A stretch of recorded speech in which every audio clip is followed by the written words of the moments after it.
Hello, everyone, and welcome back to the Manning Up on Real Estate podcast. This is your podcast for the local news, strategies, and interviews in the real estate market of Greater Vancouver. And I'm your host, Cameron Manning.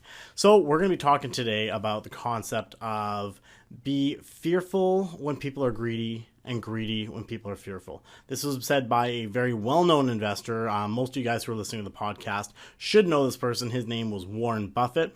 Basically, the premise of the quote is that he's saying when other people are being greedy in the market, when everyone's flooding the market and trying to get the best deal, they're buying their stocks or real estate or whatever, maybe that's when you should be a little more fearful.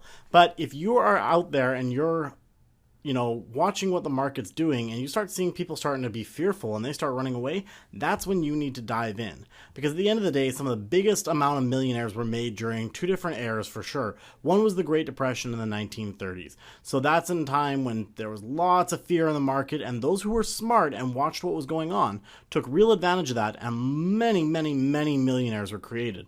And at the same time, in 2008, 2009, when the global recession hit, this one's a little more relevant to most of us who are listening to this podcast now.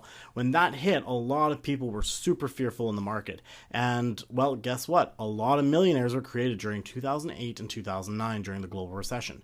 So, why am I bringing this topic up today? Well, it's really simple. At the end of the day, the market's changing. If you're in the Lower Mainland or even in Toronto, there's a lot of change that's been happening. We've been talking a lot on this channel about the change. So now is the time that I'm starting to say it's time to be greedy. There is fear in the market. There's a lot going on. And so now's where the smart investors are making their money. They're locking in some sweet deals. They're negotiating really hard to get some awesome properties under contract. So why aren't you? If you've been sitting on the sidelines and you've been coming up with every excuse under the sun as to why not to invest, well, guess what? You're just joining in the sheep. Because the whole concept of the be fearful when people are greedy also relates to being sheeps and wolves. The wolves out there are the few. They're the ones who are going out and nabbing the deal, or in this case, they're killing the sheep, right? If you're a sheep, or sheeple as we like to call it, you're following the crowd. So everyone else is being fearful, creating confusion and panic, and the wolves are coming in and they're snapping up the great deals. So it's time to stop being a sheep and it's time to be a wolf. It's time to get out there and take action. So here's why I'm saying this, because really, there's a lot of, at the end of the day, media does a great job of creating that fear for people. But you're a sophisticated investor. You're listening to this podcast, you're going to different real estate-based events, and you're hearing the facts as to what it means to you as an investor.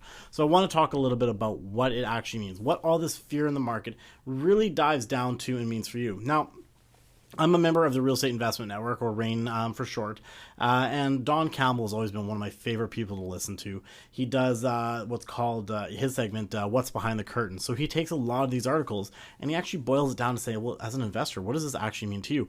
Oh, prices are dropping, but is that a bad thing for you as an investor?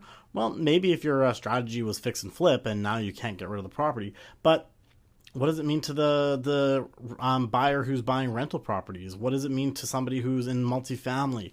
So I wanted to talk a little bit about a couple different segments that he talked about, a couple of different articles that he put together for us to look at as investors, and just expand upon what he was talking about, because I really resonated with a lot of it and why I think Vancouver is still a great opportunity when you invest smart.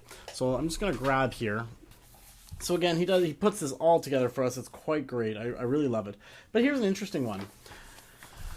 The article states that Canada's population had a population explosion. This is the biggest population gain since 1957, and this has been fueled by international migration. So, as an investor, what does this mean to you? If there's a massive amount of people, in 2017, there was 518,588 people that came to Canada. Again, that's the biggest it's been since 1957, and in growth term, that's a 1.4% increase, and it's the fastest amount in 30 years as well that we've seen. So what does that mean? Well, most people, when they're moving to a country, they're not likely going to be buying right away. Maybe they're coming to Vancouver just to try it out. Maybe they're coming because they're trying to escape from something and they have no money. So when they start getting their jobs, they don't have credit here. They're not going to be necessarily able to afford to buy. So again, what's going to happen? They're going to rent. So we're going to put more pressure on the rental housing market. And at the end of the day, if you're renting or if you're an owner in the Greater Vancouver area or Toronto, the likelihood is those are two of the major places most people settle. Some will go to Edmonton, maybe Saskatchewan, maybe some to the Maritimes. But at the end of the day, two of the biggest centers that get most of that population growth is Vancouver and Toronto. So keep that in mind as you sit there and say the sky is falling, the sky is falling. Maybe there's people moving who need rentals. Another one that was interesting, I'm not going to spend too much time on it, but it just says, it goes back and forth. We've been hearing about the bubble for the last how many years? This article just came out, this was October 3rd, from the Financial Post, and it says the housing market not headed for a major correction, according to Moody's Analytics. Toronto and Vancouver homes are still trending high, but when it comes to valuation. And although recent policies are having an effect, and yes, recent policies, we've talked about it on this channel several times, are having an effect. Our market is slowing down in terms of sales, but values are still holding pretty firm. So again, it's now talking about how, again, we're not heading towards that correction. So, there'll probably be a dip in prices. Let's be honest here. When inventory increases, people start negotiating hard, and prices will likely dip, but it's not going to be a correction. Not a correction at all. So it's yet to be seen, but we'll see what happens there. This one is another neat one here. It really kind of cracks me up. First of all, it says there's one part of it talks about how,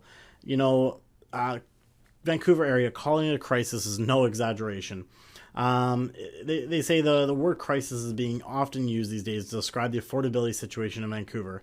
And of course, when you're looking at Vancouver, it's saying the aggregate measure is 88.4% to buy from your income. So, of course, it's not from the average median income. And it's continuing to rise rapidly, it says. But, at the end of the day, it's creating pressure that if people can't afford, well, are you an investor? Are you investing in this area? People aren't buying, but they want to live in the Lower Mainland. Where are they going to go? They're going to go to rental.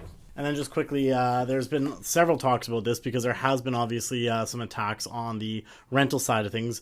BC is very tenant friendly, and in some cases for good reason, in other cases they take it a little far. But on September 28th, there was an article that said developers threaten to dump rental projects for condos if BC adopts stricter rental control. So, if that's the case, if a few developers start getting angry on the development and of the new rental control, that just, again, creates more issue with the vacancy, and it's going to create more pressure upwards on those rents. So, unless they absolutely cap how much you can rent a property for, this is going to be a great opportunity. If less rental properties are being built and more condos are, you're going to have an opportunity to go and buy some of those condos and rent them out and gain a good cash flow. Because, again, as vacancy continues to stay low, we're going to see that upward pressure. And then the last one I want to talk about is just an economic insight report from CIBC.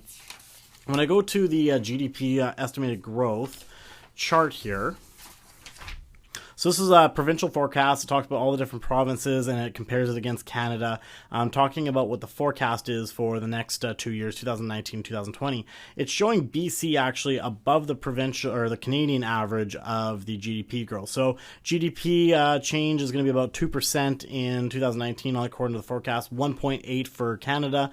And in 2020, it's supposed to be 2.2%, whereas Canada is estimated at 1.3. Now, this is an interesting read because this came out just literally prior to the LNG project being announced up in the Kitimat and area up there.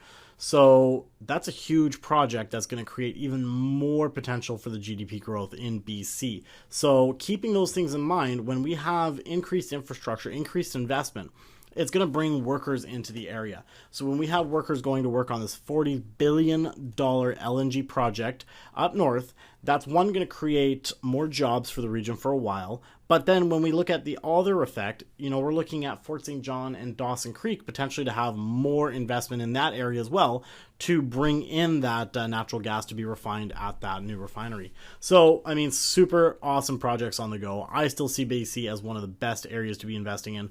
So, really, there's no excuse.